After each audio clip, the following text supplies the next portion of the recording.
Semuanya, perkenalkan saya Keiko Raisa Lavina dari SMA Negeri 71 Jakarta, kelas 10A absen 18.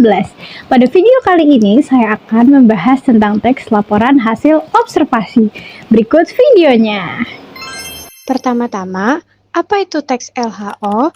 Teks LHO atau laporan hasil observasi adalah teks yang berisi informasi mengenai suatu objek atau peristiwa berdasarkan hasil pengamatan secara langsung. Informasi yang disajikan bersifat faktual, objektif, dan dapat dipertanggungjawab. Selanjutnya, gimana sih sejarah teks laporan hasil observasi sebagai ilmu pengetahuan? Teks laporan hasil observasi berasal dari tradisi metode ilmiah yang berkembang sejak zaman Yunani kuno hingga ilmu pengetahuan modern. Perkembangannya dapat dijelaskan sebagai berikut. Yang pertama, pada zaman Yunani kuno, tokoh seperti Aristoteles menggunakan pengamatan langsung terhadap tumbuhan dan hewan untuk memahami alam. Lalu pada masa Renaissance, pada abad 15-17, ilmuwan mulai mengembangkan metode penelitian yang sistematis. Pengamatan dicatat secara rinci sehingga dapat diuji kembali. Lalu, pada zaman ilmu pengetahuan modern, observasi menjadi salah satu tahapan paling penting dalam penelitian ilmiah.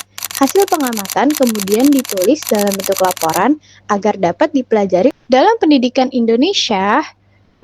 Teks LHO menjadi materi bahasa Indonesia karena melatih siswa berpikir ilmiah, kritis, objektif, dan mampu menyampaikan informasi secara runtun berdasarkan fakta.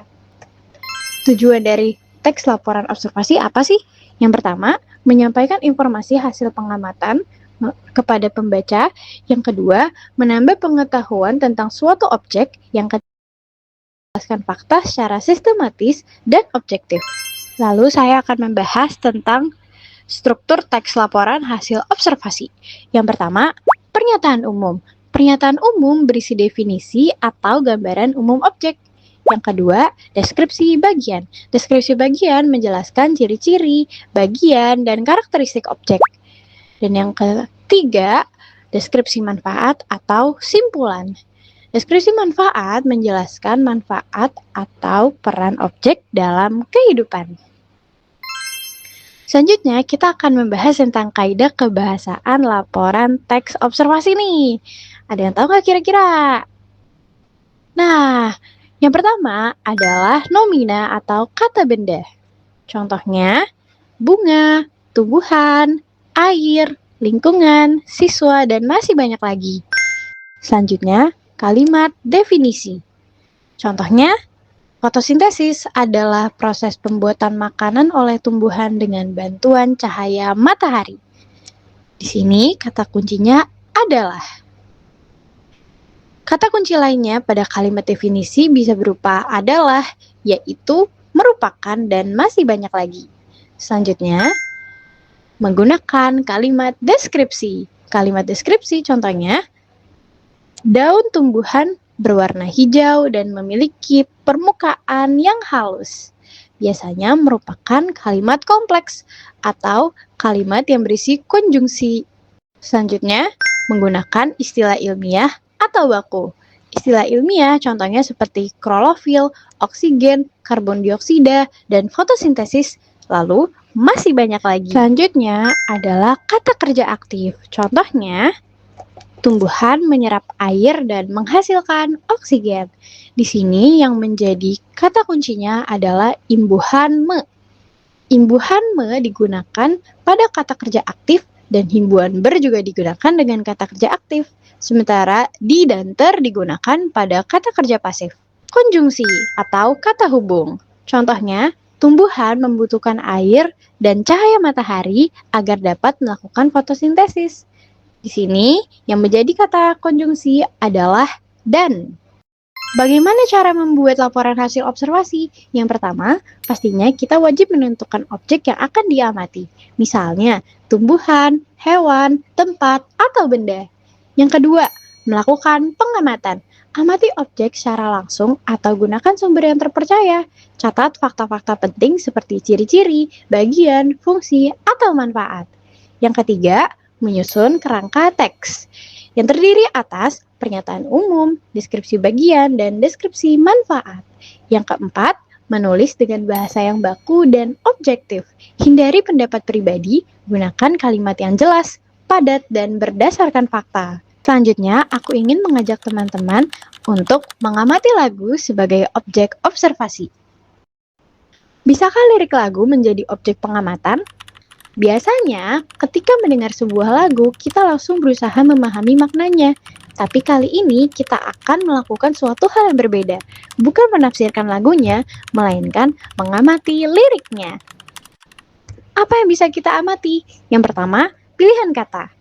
Yang kedua, pengulangan. Yang ketiga, bahasa. Yang keempat, kosakata yang berhubungan dengan tema. Yang kelima, strukturnya. Yuk, kita amati lagu Sampai Debu dari Banda Neira.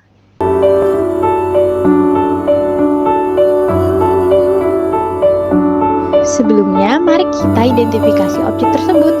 Objeknya adalah teks lirik lagu, jenis objeknya sebuah karya sastra atau teks artistik. Bahasa yang digunakan adalah bahasa Indonesia dengan beberapa pilihan kosakata yang bernuansa Melayu, fokus observasi, bentuk bahasa, diksi, repetisi, pronomina, dan struktur teksnya. Badai Tuhan telah berlalu, salahkah ku menuntut mesra? Tiap pagi menjelang kau di sampingku, ku aman ada bersamamu. Selamanya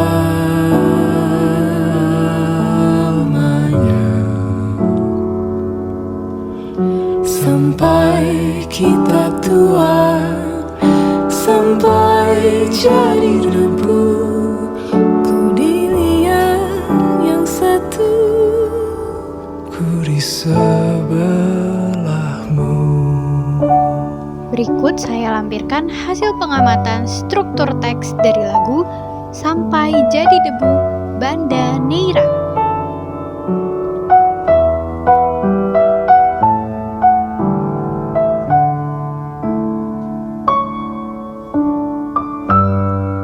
Dan selanjutnya hasil pengamatan unsur kebahasaan dari lagu Sampai Jadi Debu Banda Neira.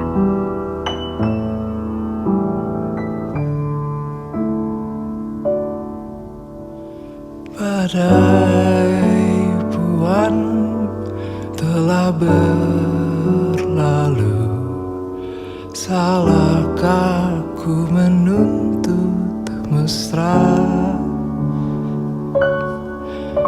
Tiap taufan menyerang, kau di sampingku, kau aman ada bersamaku. Dan selanjutnya adalah hasil pengamatan pola teks dari lagu Sampai Jadi Debu oleh Banda Neira. Sampai kita tua, sampai jadi debu. Dan inilah teks laporan hasil observasi lagu Sampai Jadi Debu Banda Neira.